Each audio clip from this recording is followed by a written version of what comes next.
اعوذ باللہ من الشیطان الرجیم بسم اللہ الرحمن الرحیم وما اینما کنتم ذات وہ ہے کہ جو بندے کے ساتھ ایسا رہتی ہے کہ ہر اس کے عمل کو صرف جانتی ہی نہیں بلکہ وہ ذات دیکھتی بھی رہتی ہے. یہ ہمارا عقیدہ ہے اور ہر مسلمان کو یہ پتا ہے.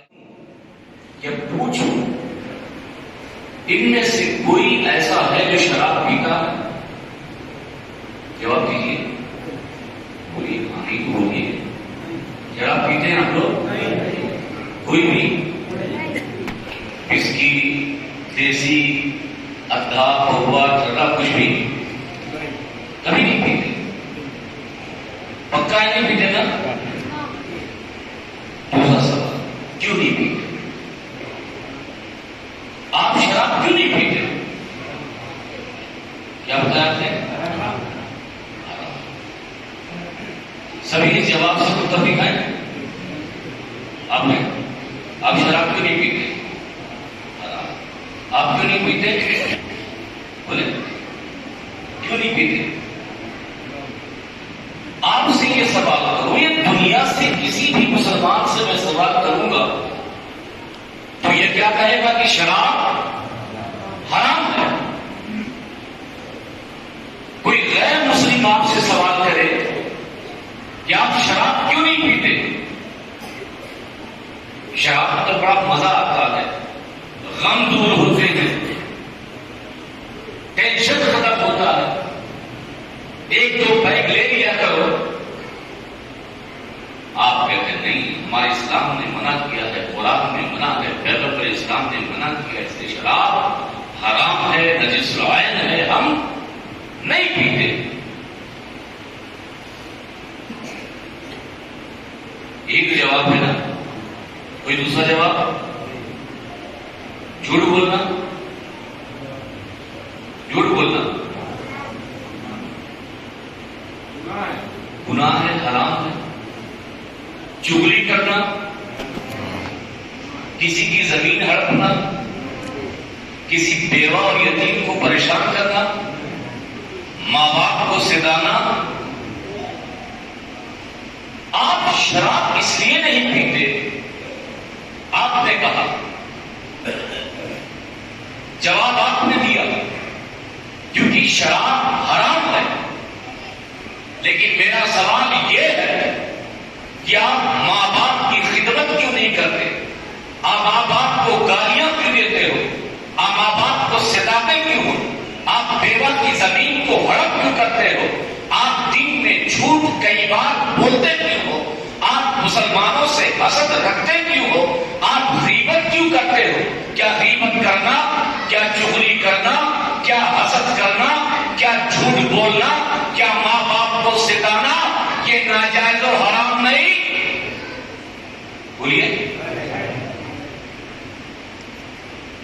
تو اگر آپ اللہ کے خوف سے، اللہ کے حکم سے عمل پیرا ہو کر کے آپ نے شراب چھوڑی تھی تو وہی رب کا حکم ہے کہ جھوٹ مومن نہیں بولتا. جھوٹ ناجائز و حرام ہے، چغلی ناجائز و حرام ہے، ماں باپ کو ستانے والا گناہ کبیرہ کا مرتکب ہے. تو یہاں پہ ہمیں شریعت نظر کیوں نہیں آتی؟ اللہ کا حکم نظر کیوں نہیں آتا؟ رسول اللہ کا فرمان نظر کیوں نہیں آتا؟ اسی چیز کو سمجھانا چاہتے ہیں. آپ جھوٹ بولتے ہیں، یہ بات غلط ہے کہ آپ شراب اس لیے نہیں پیتے کہ حرام ہے. غلط ہے. اگر یہ بات ہوتی تو آپ جھوٹ بھی نہیں بولتے، آپ چغلی بھی نہیں کرتے، آپ کا کوئی عمل غیر شرعی نہیں ہوتا، آپ کا کوئی کام اللہ اس کے رسول کے ناراضگی کا سبب نہیں ہوتا جو آپ کرتے. تو آپ کہیں گے تو تم جو شراب نہیں پیتے اس کی وجہ کیا ہے؟ تو میں کہوں گا اس کی وجہ کیا ہے؟ ماں باپ کا خوف. سوسائٹی کا ڈر، آپ کے دوستوں کی صحبت، آپ اچھی صحبت میں ہیں، آپ کے دوست یار اچھے ہیں، شراب پیئیں گے ابا کیا کہیں گے، شراب پی کر آئیں گے بیوی کیا بولے گی، شراب پی کے آئیں گے چاچا کیا کہیں گے، شراب پی کر آئیں گے بڑے بھیا گھر سے نکال دیں گے۔ در حقیقت آپ کی طبیعت، آپ کا سماج، آپ کا معاشرہ آپ کو شراب نہ پینے پہ مجبور کر رہا ہے، اور جس دن یہ یقین ہو جائے کہ شراب حرام ہے اور اللہ کا خوف پیدا ہو جائے، اس دن تمہارا کوئی عمل شریعت کے خلاف ہوگا ہی نہیں۔ کوئی مر جاتا ہے نماز جنازہ پڑھنے کے لیے کتنی دوڑ، ارے اس کی میت اثر آ گیا جلدی چل جانا اس کی نماز جنازہ پڑھنے، مغرب بعد ہے کیوں جا رہے ہیں؟ کہ نماز جنازہ فرض کفایہ ہے، بخشش کی دعا ہے، کتنی بھیڑ ہوگی۔ لیکن 5 وقت مسجدوں سے اذان کی آواز آتی، 5 وقت مساجد سے اذان کی آواز ہوتی ہے، وہ نماز جو نماز جنازہ ہے ایک پڑھ لے کسی پر کوئی گناہ نہیں، اور یہ جو نماز ہے یہ فرض ہے، ہر عاقل بالغ مسلمان پر ادا کرنا ضروری ہے۔ لیکن مجھے بتائیے کہ جتنی بھیڑ نماز جنازہ میں ہوتی ہے کیا اتنی بھیڑ ہماری مسجدوں میں ہوتی ہے؟ ہاں نہیں بتائیے۔ اب اگر آپ کہیں کیونکہ نماز جنازہ میں جانے کا حکم ہے اس لیے آپ گئے، آپ جھوٹ بول رہے ہیں۔ در حقیقت طبیعت آپ نے اصل بنا لی، آپ جنازے میں اس لیے جاتے ہیں تاکہ آپ کی رشتے داری مینٹین ہو،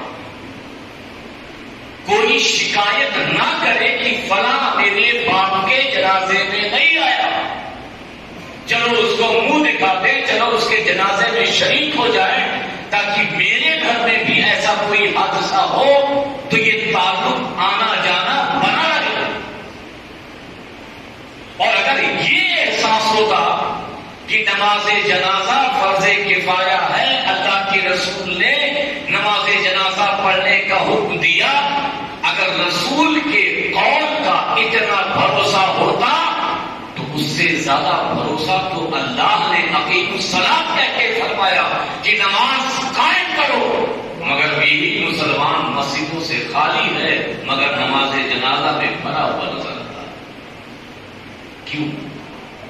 کیونکہ ہم نے اپنی طبیعت کو آگے رکھا ہے، شریعت کو پیچھے رکھا ہے۔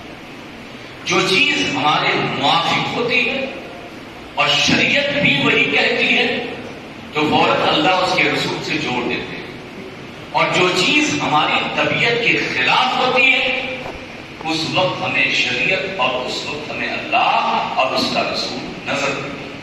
جبکہ قرآن کہتا ہے کہ اللہ کا خوف، اللہ تو تمہارے ساتھ ہمیشہ ہے، اور اس قدر رب تمہارے قریب ہے، نحن اقرب الیہ من حبل الورید، کہ انسان ہم تیری شہ رگ سے زیادہ قریب ہے۔